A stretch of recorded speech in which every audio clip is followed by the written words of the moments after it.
สบายดีข้าพเจ้าจิตรกรอนันทะข้าพเจ้าลำพรไซยาราชเป็นนักธุรกิจเครือข่ายจากบริษัทคังเซ็นเคนโกลาวปัจจุบันดำรงตำแหน่ง Crown Star Director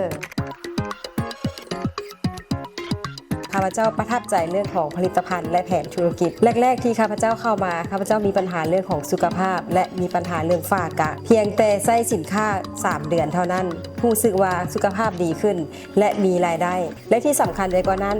คังเซ็นเฮ็ดง่ายๆเองจากผลิตภัณฑ์หรือสินค้าที่เราใช้ตามท้องตลาดแล้วเปลี่ยนมาเป็นผลิตภัณฑ์ของคังเซ็นเท่านั้นเองเขาก็สามารถมีรายได้กลับคืนเขาก็เพียงแต่เข้าพัฒนาเรียนรู้เรื่องของแผนการตลาดเรื่องของระบบต่างๆใช้เวลา3 เดือนเท่านั้นข้าพเจ้ามีรายได้หลักหมื่นเข้าในบัญชีนี่มันคือธุรกิจที่สามารถเฮ็ดให้ชีวิตเราดีขึ้นหลังจากนั้นข้าพเจ้าลงมือเฮ็ดจริงจังใช้เวลาเพียง9 เดือนมีรายรับหลักแสน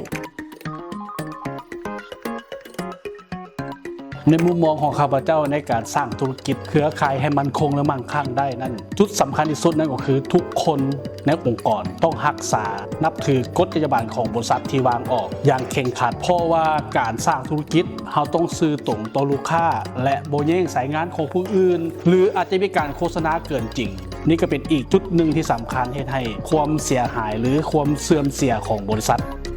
เคล็ดลับและแนวทางในการสร้างธุรกิจให้สำเร็จข้าพเจ้ามี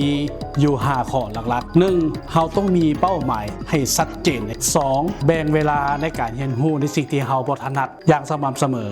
3. ก็คือการเรียนรู้และพัฒนาตัวเองในเรื่องที่เราบ่ถนัดให้เป็นมืออาชีพ 4. มีแผนงานในแต่ละวันลงมือซ้ำๆและประเมินผลลัพธ์รายวันรายอาทิตย์รายเดือน 5. เขาต้องรู้จักบริหารเงินและต่อยอดเงินที่ได้มาจากธุรกิจให้เจริญเติบโตขึ้นเรื่อยๆเพียงเท่านี้เขาก็ประสบความสำเร็จได้ในธุรกิจคังเซ็นถ้าอยากมีสังคมที่ดีและวิถีชีวิตที่ดีขึ้นจากเดิมคังเซ็นคืออีกหนึ่งธุรกิจทางเลือกสำหรับท่านที่มีต้นทุนน้อยและมีประสบการณ์ในการเฮ็ดธุรกิจมาก่อนข้าพเจ้าทั้งสองขอเป็นกำลังใจให้กับทุกท่านที่จะก้าวเข้าสู่ความสำเร็จอดทนขยันหมั่นเพียรจงอย่าล้มเลิกกลางทางจนกว่าจะประสบความสำเร็จ